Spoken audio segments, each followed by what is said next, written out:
আজকে অত্যন্ত উদ্বেগ উৎকণ্ঠার সাথে বলতে হচ্ছে, আমাদের সাথে যা কিছু ঘটছে, আমাদের উপরে যা হচ্ছে, এইগুলো সরকারের মধ্য থেকে ইন্ধন দেওয়া হচ্ছে। আজকে হাদির মৃত্যুতে যখন আমরা গোটা জাতি বাকরুদ্ধ, সেই সময় আমরা দেখেছি রাতেই মব সৃষ্টি করে পত্রিকা অফিসে অগ্নি সংযোগ করা হয়েছে, ভ্যান্ডালিজম করা হয়েছে। সিনিয়র সাংবাদিক নুরুল কবিরের মতো ব্যক্তিত্ব শেখ হাসিনাও যার গায়ে হাত দেওয়ার দুঃসাহস দেখায় নাই। এই দুর্বৃত্তরা নুরুল কবিরকে হেনস্থা করেছে, আপনারা দেখেছেন। কেন করেছে?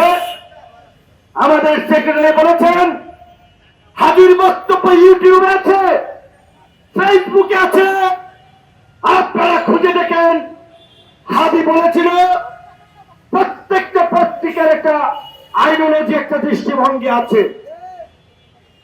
সেটা যদি আন্তর্জাতিক ভাবে পত্রিকাগুলোর কথা চিন্তা করেন, বিবিসি, সিএনএন, এনবিসি, এই সমস্ত গণমাধ্যমের একটা লাইন আছে। তো প্রথম আলোর কোন আইডিওলজি থাকলে আপনি যদি পছন্দ না করেন, আপনি প্রথম আলোর বিপরীতে 10টা প্রথম আলো তৈরি করেন। কিন্তু গণ-অভ্যুত্থান পরবর্তী বাংলাদেশে এইভাবে পত্র পত্রিকা, অফিস অগ্নি সংযোগ, সাংবাদিকদেরকে পুড়িয়ে মারার জন্য আগুন, বহির্বিশ্বে বাংলাদেশ সম্পর্কে নেতিবাচক প্রচারণা, বাংলাদেশকে একটি ভঙ্গুর রাষ্ট্র হিসেবে তুলে ধরা, এর পেছনে একটা গভীর ষড়যন্ত্র আছে। এর পেছনে একটা গভীর ষড়যন্ত্র আছে। দেশে আরেকটা অনিয়ম তৈরি করে এই বিপ্লবীদেরকে বাকিটুকু শেষ করতে চায় এরা। কারণ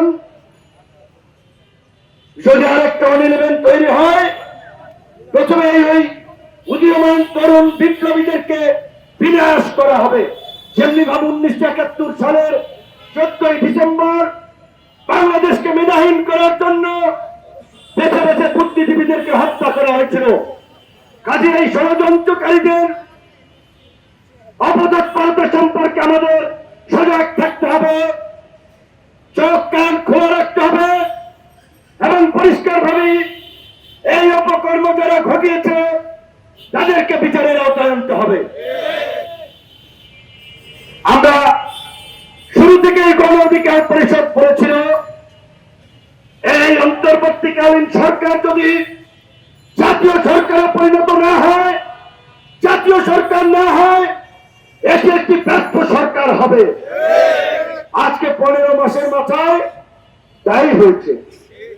এবং এই জাতীয় সরকারের কথা আমরা এই অভ্যুত্থানের পরে বলি নাই, ওই ফেসিবাদ থেকে আমরা বলে আসছিলাম বাংলাদেশ রাষ্ট্রকে পুনর্গঠন করার জন্য জাতীয় সরকার দরকার।